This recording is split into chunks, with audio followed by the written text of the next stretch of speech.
战争如何结束？梅德韦杰夫为普京做了个解读：自愿还是被逼？美国必须得选一个。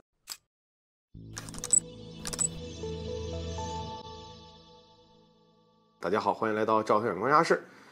如果在没有取胜的情况下停止军事行动，那么俄罗斯将会被撕得粉碎。近日呢，俄罗斯国家安全会议副主席梅德韦杰夫表示呢，倘若美国停止向乌克兰提供武器，那么战争将会结束。言下之意，俄罗斯方面愿意谈判，只要美国停止援助乌克兰，战争呢立马就会结束。而话都说到这个份上啊，显然的明眼人都看得很清楚，这场战争根本就不是俄罗斯与乌克兰之间的战争，而是美国与俄罗斯之间的战争。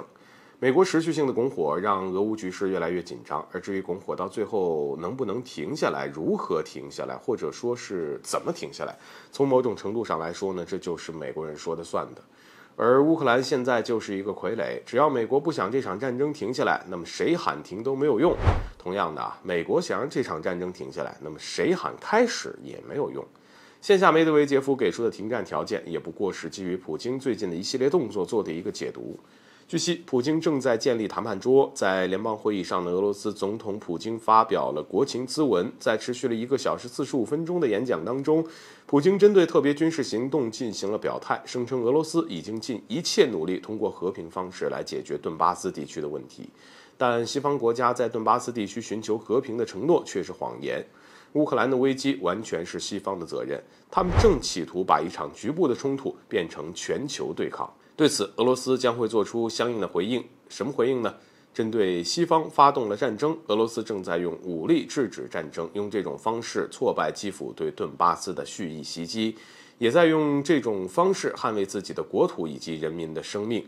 普京政府也绝对不是说说而已。消息指出呢，普京在发表国情咨文时对外宣布，俄罗斯将暂停参与新削减战略武器条约。与此同时，普京声称呢，俄罗斯方面不会首先进行核试验，但如果美国方面进行了核试验，那俄罗斯方面呢也会进行对等的核试验。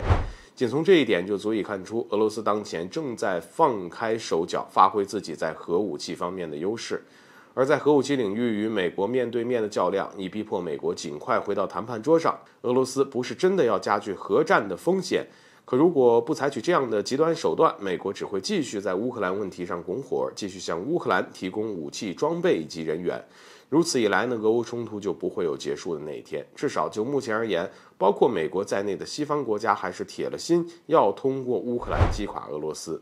传言为了支持力挺乌克兰，美国和北约呢再次派出了军舰到俄罗斯家门口黑海附近呢展开巡航活动，试图进一步的挑衅俄罗斯。除此之外，美国还在对乌克兰进行新一轮的军援，由此可见，美国也不是吃软的。而对此，俄罗斯为了让战争早点结束，只能来硬的。所以此番梅德韦杰夫的解读，等于是变相的让美国做出了一个选择，是自愿见好就好，让战争停下来，还是要让普京政府用自己的方式逼着美国收手，回到谈判桌上来。